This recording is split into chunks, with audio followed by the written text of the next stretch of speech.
I'll start with you, Ben, on Mohammed's point about CHOP. What can we expect?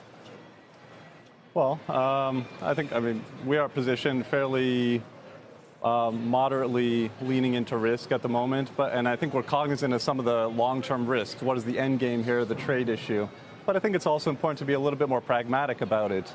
We're thinking about trade-induced volatility as potentially introducing some buying opportunities in equities. And I think there are a few reasons. One is that despite being bad news, last week was not the worst news that it could have been. There's still a path back to the negotiating table that you can see.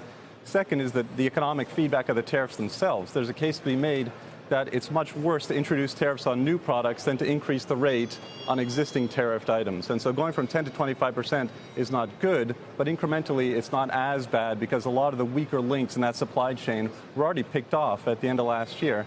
And then finally, in case we haven't noticed, there is an endogenous kind of very tricky feedback between the economy, markets, and the negotiations themselves. If things get bad enough in terms of the market reaction and the economy, then I think that's what facilitates them returning to the negotiating table. So there's a circuit breaker there, even though bad news is bad news. At what price does that circuit break? Well, I mean, we've already seen a bit of a correction, somewhat more attractive entry points in the context of fundamentals that have been gradually improving over the course of the beginning of this year.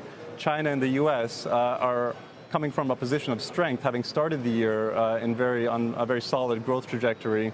I know, as mentioned, I don't think monetary policy is really moving in either direction here. That's a source of stability underlying financial conditions. I think there's a bit of risk that the pickup in the global industrial cycle that we saw actually is the victim of this whole thing. And it makes us think twice about the upside risk. Well, you guys had a note earlier in the week about global CapEx, right?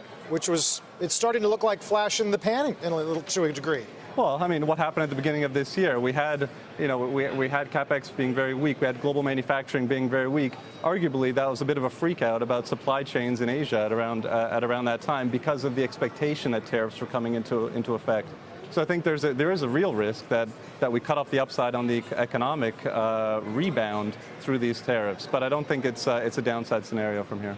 Noah, you guys have a target of 2950 for the S&P. Does that get adjusted lower, or you think markets are going to recover? So we haven't changed our numbers yet. We are highlighting the downside, and we've thought about tariffs as mostly being focused on corporate margins, almost ignoring for now the impact on aggregate demand, but really focusing on price increases and what that could do. So we've recently been talking about 2650 as a possible floor here if we see EPS come down, if we see multiples take a turn lower. So perhaps rationally, the market's gone halfway to that already. We're not changing our target yet, but even before the trade talks flared up, we had limited upside to the year. We thought a lot of the big catalysts had come through the system already, and that's probably where we remain for now.